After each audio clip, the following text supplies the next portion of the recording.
você gostaria que acontecesse nas cidades para melhorar a sua qualidade de vida? Esse é o tema que a gente vai trabalhar hoje no podcast Urbanismo Inteligente. Seja muito bem-vindo mais uma vez.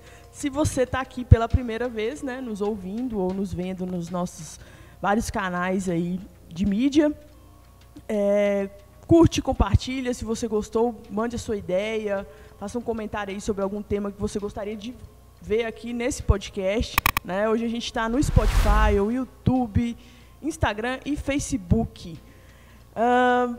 Hoje o nosso tema é sobre como construir cidades mais humanas, né?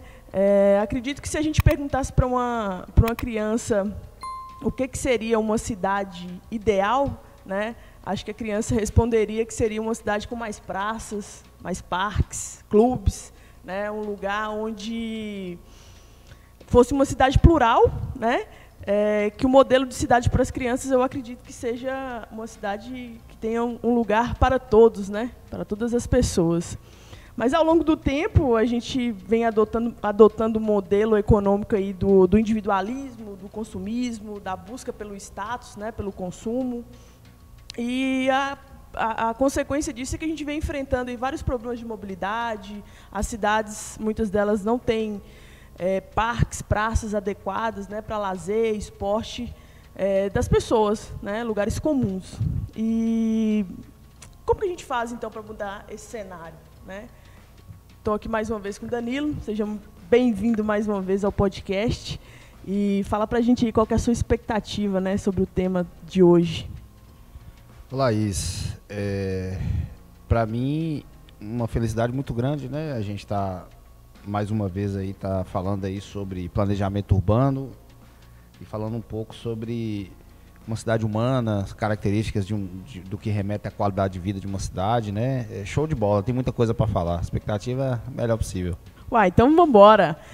Conta pra gente então, Danilo, como que aconteceu a evolução das cidades, né? Como que ela foi constituída e nessa evolução para se transformar o que é hoje? Como que você pode ilustrar isso aí pra gente? Ô Laís, desde os primórdios, né, o homem, ele, no seu habitat, ele tende a definir os seus assentamentos, né, através dos assentamentos, eram desde os homens das cavernas, né, as civilizações nômades que se migravam baseado nas características de produção agrícola das terras, né, e da parte climática, né, através dos períodos de inverno e verão, os períodos mais propícios aos plantios, né, dentro das melhores áreas. Esse povo, através dos seus assentamentos, foram definidos os primeiros povoados, né, e a partir disso a gente teve ali o modelo de cidade sendo implantado. Inicialmente, né, próximo ao rio Nilo e ao rio Eufrates, né, onde a gente tem caracterizadamente, assim, na história das cidades, os primeiros povoamentos que a gente pode dizer que são as primeiras cidades. E a gente percebe que desde o princípio, né, além da sobrevivência e dos elementos naturais lá, né, que são as áreas de fácil agricultura, de uma produção agrícola, né, as pessoas, além de ficar próximo do rio, por causa dessa condição, já buscavam ali elementos também que favorecessem a qualidade de vida, né? E a gente vê que desde as cavernas, que é o elemento de abrigo, de proteção, né? Mas é um elemento de conforto, próximos aos rios também, né? Além da questão de sobrevivência da produção agrícola. A partir disso, a gente tem aí a evolução de cidades, vamos dizer assim, maiores, né? A gente tem a Babilônia, né, que é onde a gente pode pensar, junto com a Alexandria, as primeiras cidades que tiveram mais de 1 milhão de habitantes, né? E desde dessa sua formação, né, onde até chegar no modelo onde a gente conhece a maioria das cidades, a gente traz aqui para o Brasil também, que é a cidade em volta da igreja, da praça, do primeiro mercado, daquela praça com coreto, próximo também a um rio, né, ou uma área onde tinha disponibilidade hídrica e uma topografia razoável. A gente tem, né, dentro dessas primeiras formações das cidades, além da busca pelos elementos que favoreciam ali a vida, a questão também da qualidade de vida, o aspecto climático, né, o aspecto da topografia e, sobretudo, do conforto térmico também, né, que é uma coisa que a gente sempre fala bastante. Né? Verdade, perfeito. Você falou aí muito das questões mais básicas, né, da necessidade que vinham desde os tempos passados aí, mas o que define na atualidade, do ponto de vista estrutural de uma cidade, sempre pensando nessas questões mais básicas, né, de saneamento, esgoto, o que define se uma cidade é boa ou ruim nesses outros quesitos, né? Pensando em praças, parques, como que você avalia isso aí? Laís, hoje, caracterizadamente, né, uma cidade, para ela ser considerada uma boa cidade, uma cidade que tem uma boa qualidade de vida, são alguns itens, sobretudo, que vão qualificar o IDH, né, o Índice de Desenvolvimento Humano. E junto desses elementos indicadores, né, a infraestrutura, como você citou, é um deles, né? Mas não só a disponibilidade da infraestrutura, né, a forma como ela é disposta a favorecer ali a qualidade de vida. Vou dar um exemplo para você. Se discute muito a questão da mobilidade como hoje uma necessidade assim abrangente nos planejamentos urbanos, nos reloteamentos, nos reusos das cidades, né? Enfim, das intervenções urbanísticas gerais aí. Só que há muito tempo, desde criança, que eu escuto, né, nas aulas de geografia, e que as cidades adaptavam ao automóvel.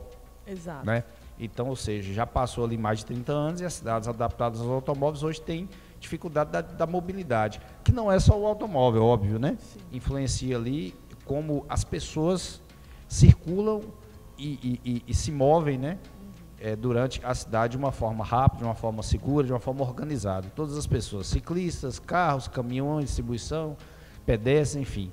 Mas essa cidade que é, como eu disse para você, desde a minha infância, que é caracterizadamente ali, desde as aulas de estudos sociais, né?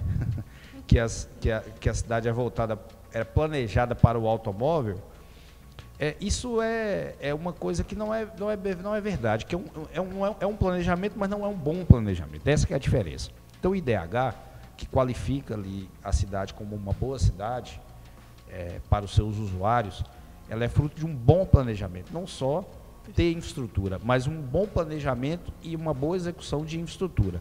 Junto com isso, a gente tem elementos muito importantes, que são os indicadores relacionados à segurança, à disponibilidade de tecnologia, serviços de saúde e educação básicos e gratuitos, né?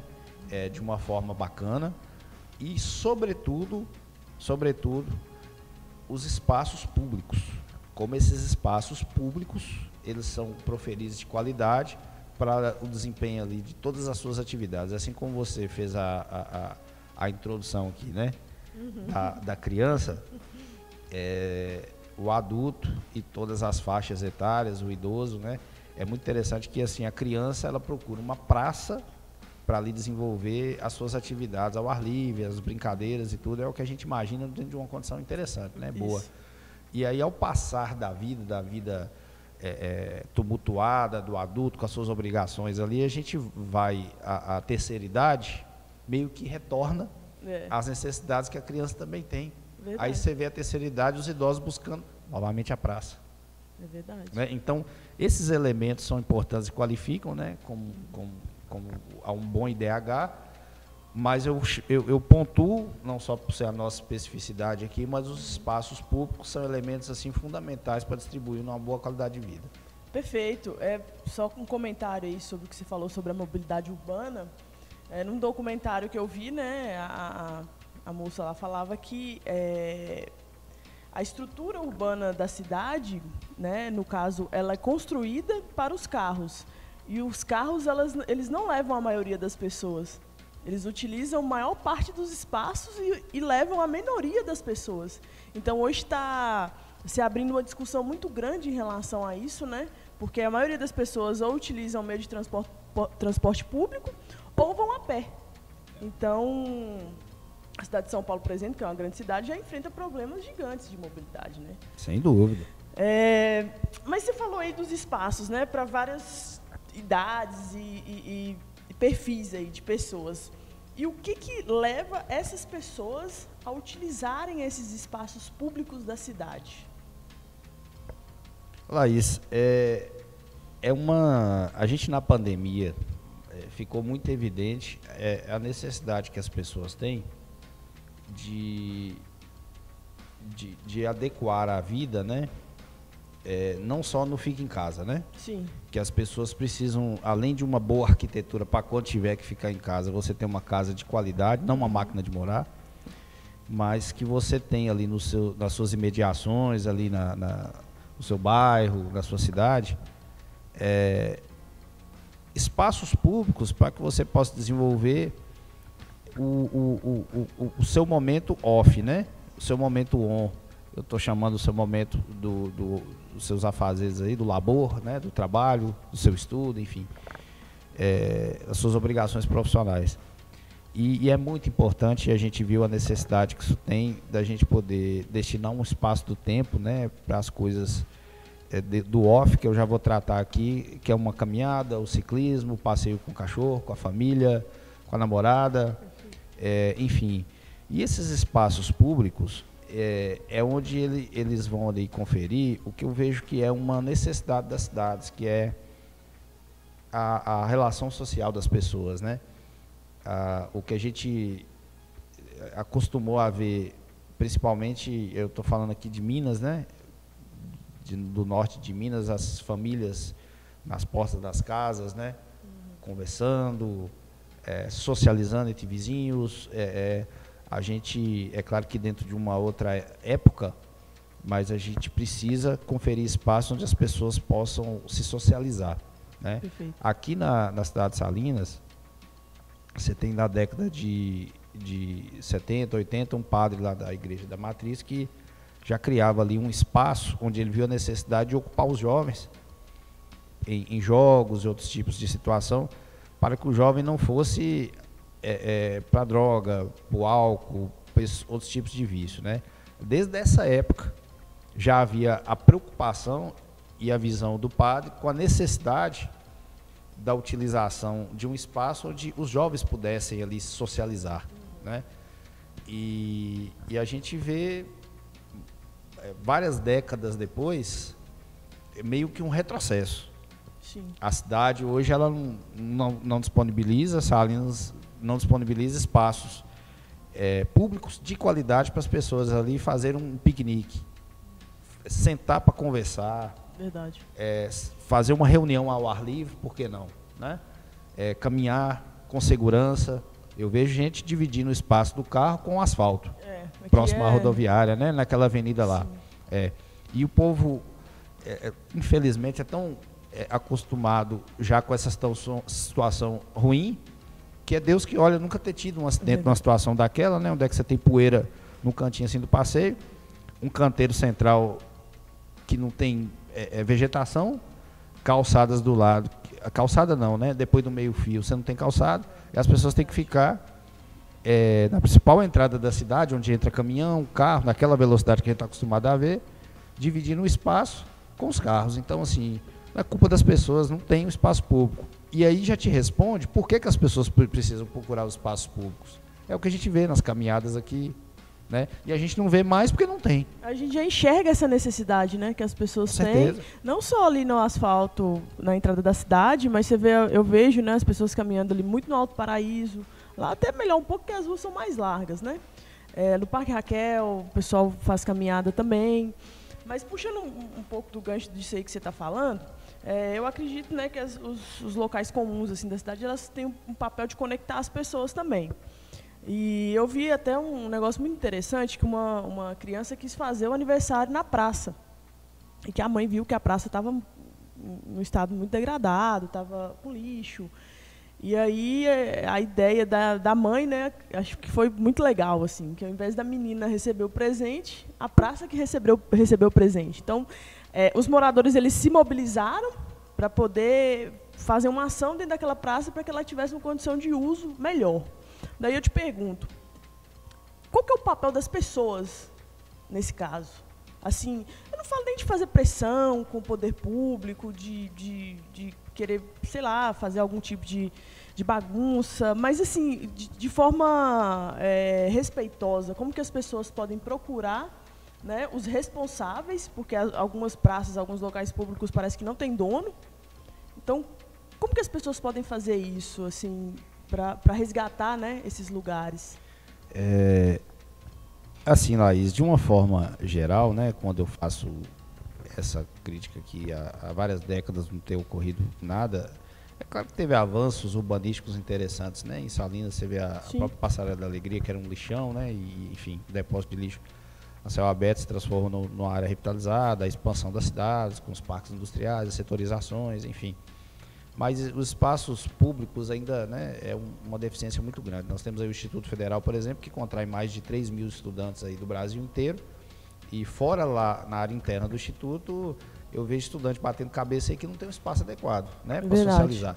Agora, as pessoas, elas têm um papel fundamental, né, porque quando eu faço essa crítica, não é direcionada só ao poder público, não, que tem a sua parcela, né, de responsabilidade. Às vezes tem alguma forma de ativismo também, né? Não, mais do que isso, é o seguinte, a cidade, ela é das pessoas, não é de prefeito, não é de vereador, não é de ninguém, apesar de muitos acharem que é, né? Mas a cidade, ela precisa ser um instrumento onde as pessoas cuidem. Agora, Laís, as pessoas só vão fazer isso se elas forem orientadas a fazer. Ninguém gosta de coisa feia, ninguém gosta de lugar feio. Não adianta você chegar e falar assim, as pessoas precisam resolver a condição de São Fidélis. Todo respeito a São Fidélis. O São Fidélis, ele precisa de um projeto. Não é promessa que eu vou mudar. Não, não é assim. É um projeto. É um projeto multidisciplinar. É um projeto que envolve questões sociais, envolve questões culturais, né? É um trabalho de várias disciplinas ali para a gente, levantamento de dados, né? Levantamento cadastral, de regularização fundiária, é uma coisa complexa, né? Agora, precisa ter um projeto. Quando você define no projeto uma situação onde você já estimula, já naquele projeto, a orientação das pessoas cuidarem de uma praça, exemplo, você já definindo ali um grupo de pessoas dentro de uma possível associação ou organização que vai fazer aquilo. Ah, mas, Danilo, isso aí é toda a convenção coletiva de prédio, isso é uma norma, tá. Isso eu já vi em bairro novo, eu também já vi. De uma forma que você participar de uma reunião de condomínio, você vai ver como é que é uma das piores coisas do mundo, né?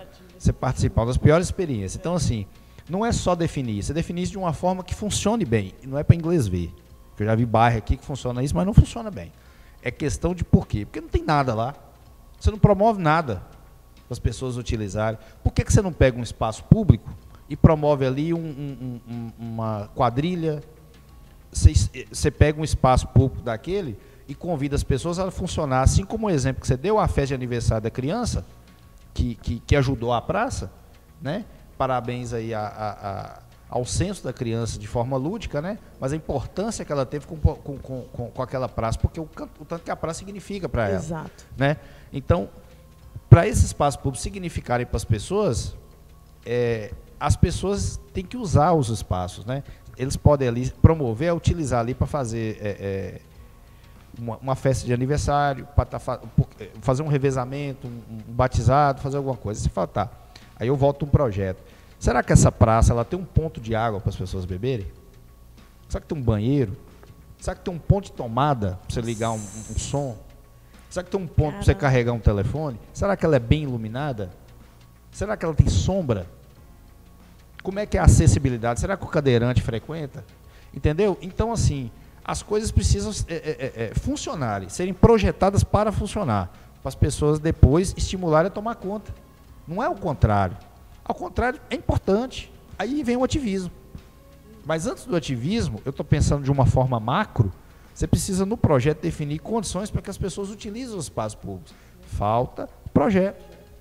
Nossa, interessante isso aí que você falou, né? Porque não é só ter a praça lá, mas tem que ter toda a condição. Eu já, por exemplo, já vi várias praças que tem banheiro, mas aí você não consegue usar o banheiro. Porque Exatamente. não tem a condição para você usar o banheiro, né? Aí você faz o banheiro e quem é que limpa? Exatamente. Então isso aí além do projeto todo ter a estrutura para ter um lazer ali, um entretenimento para as pessoas, ainda precisa ter a qualidade de atender, né? Pensando nessa questão do projeto, né? Eu sei que você, como técnico, está projetando aí alguns trabalhos, e para projetar algo novo, acredito que teoricamente seja mais, não fácil, né? Dependendo do local, assim. Mas você já teve a oportunidade de participar, ou você fez algum projeto ou obra de uma reestruturação de algum local, né, comum assim, de alguma cidade, e readaptou ao uso das pessoas? Ô Laís, é claro que você fazer isso dentro de um novo projeto, teoricamente, né, é mais interessante para você já propor ali as suas soluções. Perfeito.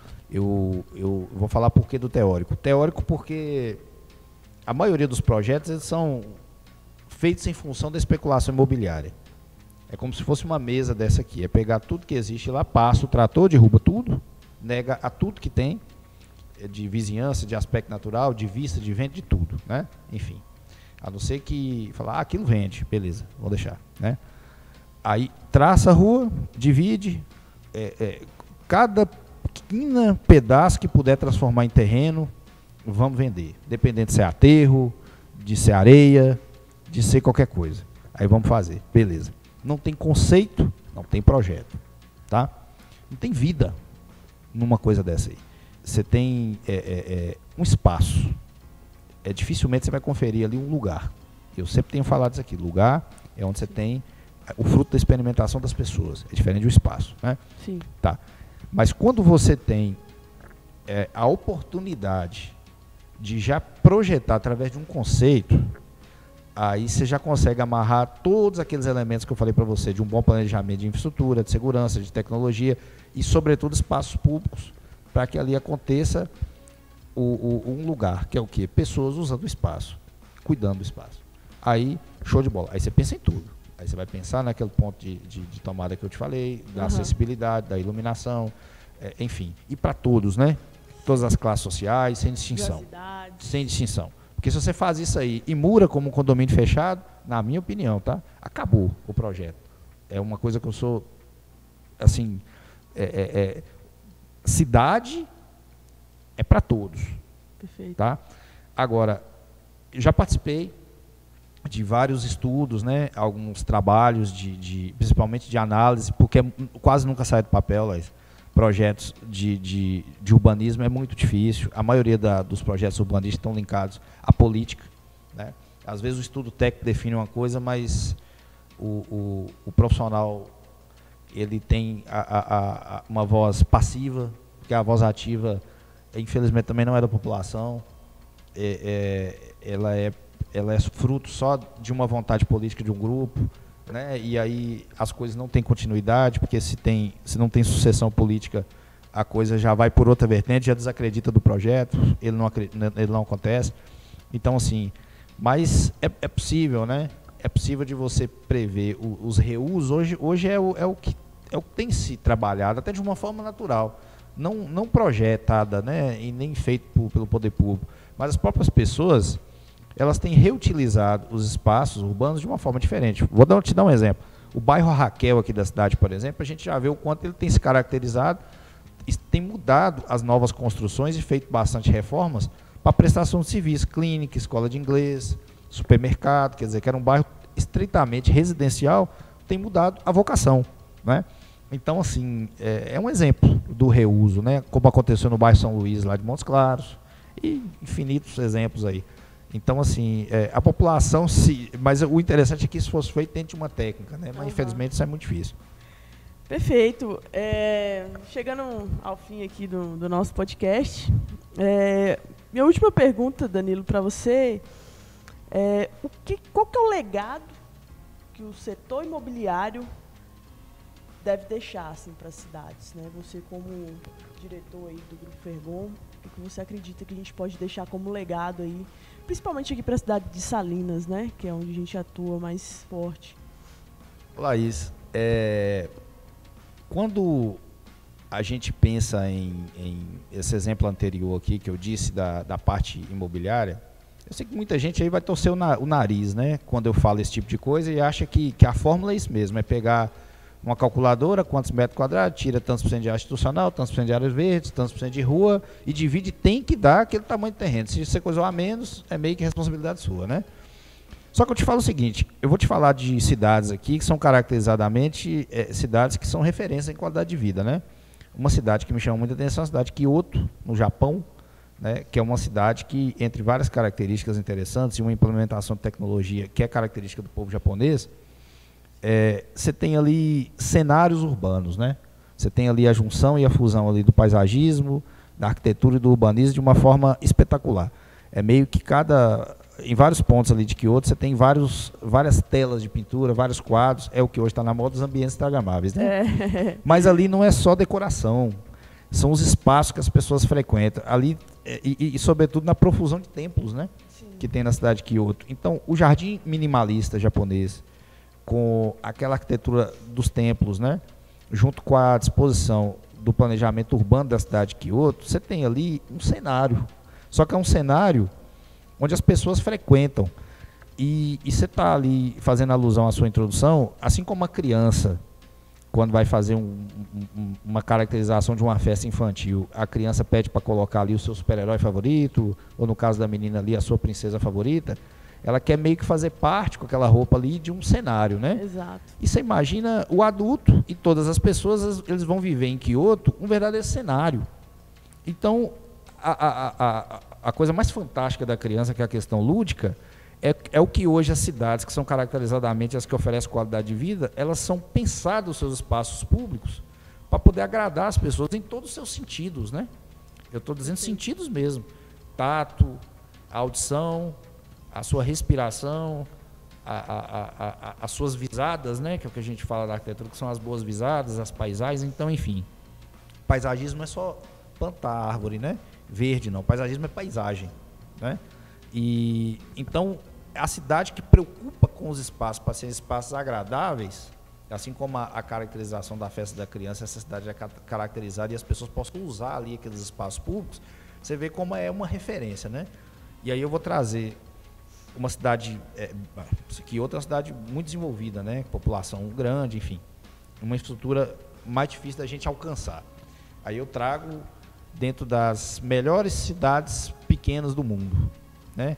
São Miguel de Andeli, a mais ou menos 400 quilômetros da cidade do México, né? Uma cidade que tem uma população parecida com a população de Salinas, e é uma cidade que tem ali arquitetura espanhola, né? Aqueles casarões, parecido com aquele casarão. Aquele lá, né? A gente não gosta. Nosso escritório lá.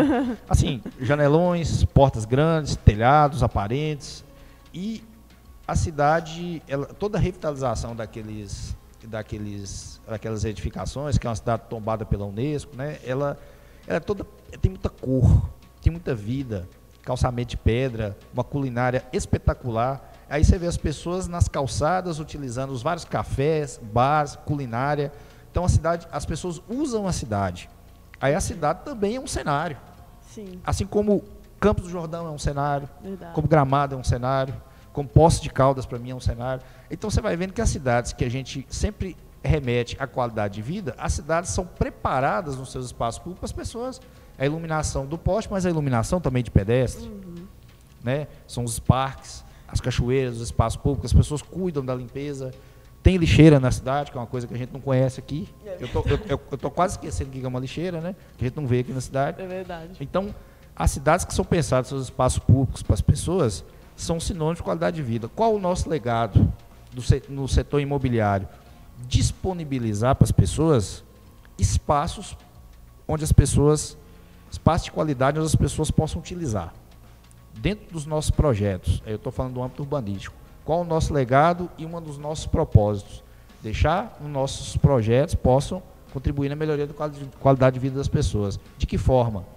Principalmente, além do planejamento, da boa execução da infraestrutura, que é uma obrigação nossa enquanto técnico e uma vocação, mas principalmente como propósito, fazer a destinação dos espaços públicos para que as pessoas possam utilizar.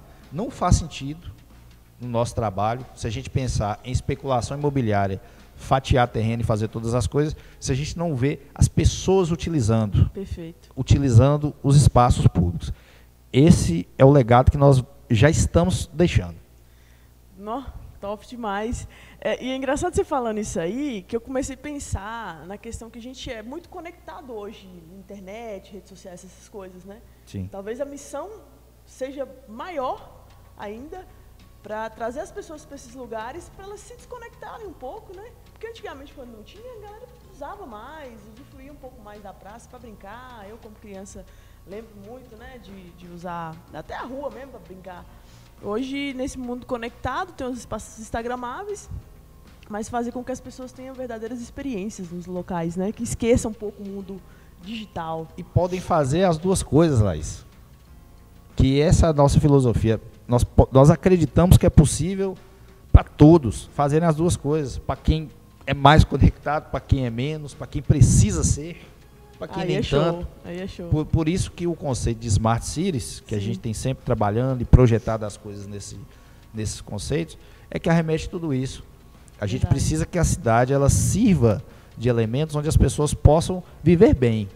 E aí entra o elemento da tecnologia, o elemento da sustentabilidade, o elemento da inovação que vai carregar tudo isso em propor espaços públicos onde as pessoas possam usar da sua conexão remota, mas possa fazer a sua conexão física, que é o que você está falando, que a gente com certeza busca, propõe, que é o que a gente chama de experiência Fergon. Exato. Que foi pro ar essa semana. E é o que a gente chama de experiência Fergon, que é o quê? As pessoas possam utilizar os espaços. Isso gerar experiência. Inclusive, né, dando mais um spoiler aí, né? Vamos soltar mais uma experiência Fergon essa semana? Show de bola, com certeza. Uai, então fechou. Vamos ver se vamos soltar mesmo. Muito obrigada a você que ficou aqui até o final com a gente. Mais uma vez, curte, compartilha, manda esse podcast aí para quem precisa saber um pouco mais sobre infraestrutura de cidades, sobre lugares comuns. E é isso aí, né?